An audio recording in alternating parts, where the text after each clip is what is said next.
Okay, ladies and gentlemen, we're back, and I'm sure you'll agree there's thousands of us who have got questions over who that guy was in the courtroom yesterday. Based on the initial images that we were given, many of us were highly anticipating some type of imagery coming out of that courtroom, and we got exactly that. But the problem is, he looks nothing like the two initial guys that were revealed to us. The guy outside the Vauxhall Corsa, opening the door to the Vauxhall Corsa, and then we get the guy in the office holding a jar full of Easter eggs, smiling with his big forehead and glasses on, with long straight hair, looking like a totally different person. At that point, thousands of us have got question marks, and rightly so, because these two people don't look the same.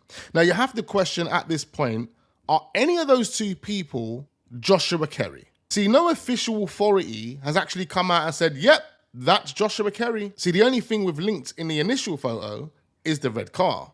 A number of people got it smack on the money. It was a red Corsa. But then days later, we get given the second image where this guy is holding a jar of Easter eggs. And this guy looks like a totally different guy. We were told, oh, it was from years ago. That image of him holding the jar of Easter eggs was from 2022. Image from 2022 shows us a totally different person to who we see on a CCTV camera standing outside that red car. It was then explained that in December of 2025, he lost his dad, and since then he's gone downhill. But that doesn't explain how his whole forehead had changed, or how the texture of his hair's changed, how his facial features have changed, because we then get given a third image. The third image is a drawing from court. We get two different copies of this.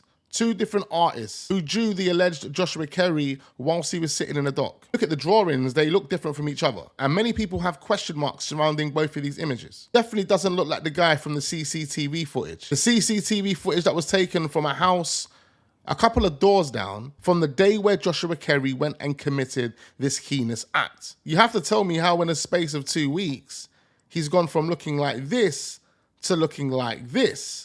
But what makes this even more worse is that a new image was revealed, ladies and gentlemen. Another image was revealed of Joshua Kerry being escorted either to the court or from the court. Now this image, again, is mysterious within itself because it doesn't look like the first initial guys that we were told were Joshua Kerry. Now this officially tells us we've got 3 different characters here. Make that make sense. Who is the guy from the CCTV footage that was getting into the red car? Who's that guy? Who's the guy standing in the office holding a jar of Easter eggs? Who is that guy? And who is this guy in the back of the car being escorted by people that are wearing masks? I mean, these guys are moving militant. They're wearing masks to escort him to this courtroom. He looks nothing like the Joshua Kerry that we've seen through our own eyes in 2 different images. Picture in this picture side by side, you can tell these are totally different people. Totally different people. And one easy thing to point out at this point is the nose. The nose is totally different. The guy in the back of the car that's being escorted to the courtroom or from the courtroom, he's got a totally different nose to the guy that is holding the jar full of Easter eggs. People can say, oh, well, he's lost weight. Well, you wouldn't lose weight like that on your nose.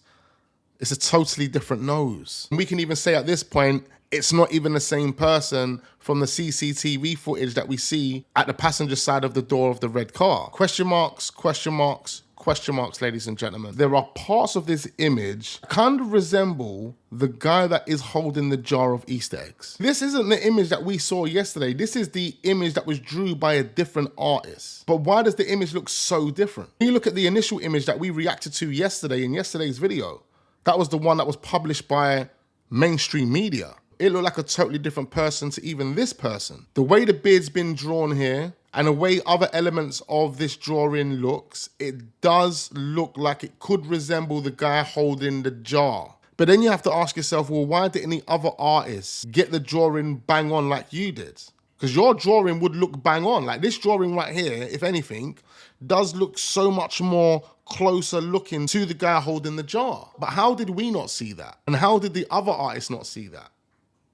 Do you know what I'm saying? Like, we didn't see that in the CCTV footage of the guy that was standing outside the red car. Totally different guy. We didn't see that through the image that the other artist drew that we initially reacted to in the last video.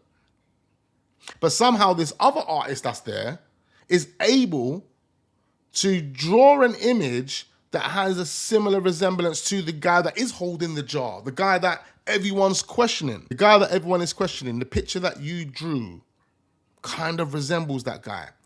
but the other artist that was sitting in the courtroom with you drew a completely different guy. And then the guy in the back of the car where we can see the bottom half of his face, who is wearing the grey tracksuit, which is the prison tracksuit, the prison outfit, heading towards the court or leaving the court, whichever one it is, he's got a totally different nose to the guy that's holding the jar with the Easter eggs in it. So the point here is extremely mysterious, because I've got a feeling that whoever drew this guy, they were put there to draw an image that resembled the guy that they initially told us was Joshua Kerry. But the other person that was sitting there as the artist was actually genuine. She was drawing the person who she see in the doc. There's no resemblance in the two artists' drawings. The only resemblance is the jumper, the outfits that they're wearing, and maybe a bit of the hair. But the facial features are totally different. And I have to question why.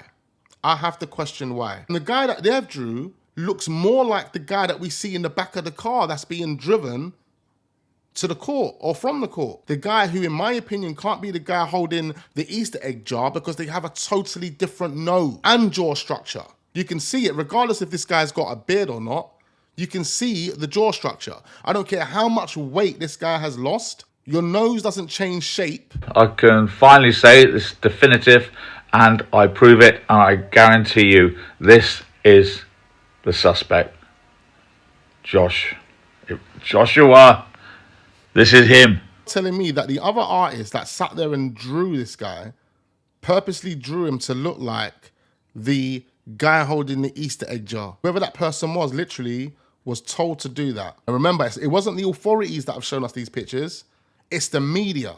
The media have done this. It was the media that revealed the footage of the guy standing outside the red car. Then the media that revealed the guy with the long hair with the big forehead holding the Easter egg jar. And now all of a sudden we've got this guy that looks more like Chris Benoit. This guy's looking like a Chris Benoit. Yeah?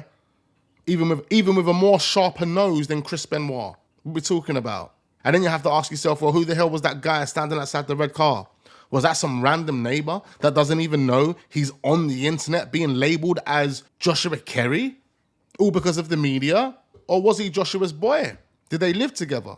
People just didn't know he lived there with Joshua Kerry. And he was putting a thing in the car for Joshua because he was just about to leave. See, another thing that's questionable at this moment of time, I've said it before and I'm going to say it again because there's something that tells me he shouldn't have known this. How would he have known that Ann Widdecombe was going to be at home that morning? See, I know people are going to object and say, well, she was on Talk TV that morning. Cool. She was on Talk TV that morning, but she was on Talk TV at 8 o'clock that morning. So of the time of that footage where they're putting something in the car, planning their trip to go to Ann Widdecombe's home, they wouldn't have tuned in to Talk TV at that point. Whether they knew she was going on Talk TV is a different story. That's even more questionable because they wouldn't have known if she was in the studio. But it seems like before 8 o'clock, they're planning their trip, or he's planning his trip. But if he is, how would he know Anne's going to be at home? She wouldn't have done the Talk TV interview until 8 o'clock that morning, and he would have already left by then in order to get there for the time that they've claimed she was murdered. I mean, he was literally prepared to the point he must have had a full tank of petrol. So he was that prepared. Again, how would he have known? Why did he choose that day out of all of the days? And he gets there bang on time, like he knows exactly where he's got to go. All right, cool. And done a TV program, and that kind of exposed where she lived. But that doesn't necessarily mean you from Rotherham, the other side of the country, knows how to get there bang on the time Google would tell you. Come on, Google tells you 4.5 hours, and he gets there within 4.5 hours. Bang on. Although the landscape of Dartmoor is questionable, and even with a TomTom, you still get lost. So how does this guy know? Tell me. Clearly, he must have been overly prepared to the point where he must have been at the address before. He must have went there, parked outside, was casting the address, seeing where the cameras are, see who goes to and from the address. I don't know, shit like that. And done that maybe once, maybe twice before he decided, all right, this is the morning that I'm going to go there and I'm going to make it happen. Like, this couldn't have been off the whim. He just woke up and said, you know what, today I'm going to pick up the hammer and I'm going to drive to where I think Ann Widdecombe lives. And if I find that address, I'm going to hope that the door is magically open and I'm going to kill her. Before I kill her, I'm going to ask her for her ID. I'm going to ask her for her ID and for her bank card. And the moment she responds to me, I'm going to tip her off her chair and I'm going to start hammering her in her head 21 times. I mean, that is savage. That is so savage. Think about it, 21 times. The police believe he was only there for 2 minutes. Means he must have went blank and raged differently for 2 minutes straight. And when he woke up and realized what he had fucking done, he left and got the hell out of there. All I do know, without actually throwing authorities under the bus for this, we've been misled and we've been played by someone. At this point, the mainstream media have pulled the wool over our eyes and made us believe it was someone else, made us look there, made us look here, made us look everywhere. Why? Because if we spread misinformation, it allows them to fulfill their agenda. And that's to take our freedoms away. It's not just content creators. That goes for everyone. Your comments, your audios, your little 7-second clip on TikTok, anything. It gives them reason, it gives them an allowance to sit down and have these discussions about silencing people online. Bearing in mind, they're the front runners when it comes to media. Bearing in mind, this is their space. Technically, we're infiltrating their space. When it comes to investigative journalism, journalism in general, reporting, all of those type of things, that's their space. And because they have no control over what we say, over what we publish, it means they can't fully control the narrative, because they'll always face massive online resistance from people like myself, and they hate that. They don't want to be looked down on. They don't want to lose their views. They want to be taken seriously. They want to be the main people in control so they can manipulate the way we think, how we feel, and what we believe. And I've always said it. All right, we're going to leave it there, but I'm going to record another video because I want to get more perspective on these 3 individuals. I want to know how other content creators and how other people online are feeling about the images that we've been shown regarding Joshua Kerry. But it's different when it's a small, really small minority of people that are questioning things. That isn't the case in this case. You have the majority of people that are sitting there saying, this makes no sense. It doesn't seem right. Something's not adding up. These images are not right. They don't look like the same people. I mean, that's the majority. That's the majority. Even the people that sit on the fence, even the people that sit on the fence have that stance, ladies and gentlemen. That's how questionable this all is. But anyway, we're going to leave it there. We're going to be back. Don't go anywhere. Much appreciate every single one of you. Hit that like button, leave all your thoughts, all your comments, and all your opinions down below. Turn your notification bells on so you never miss out on a video. We're on road to 100,000 subscribers as well, ladies and gentlemen. So tell a friend to subscribe.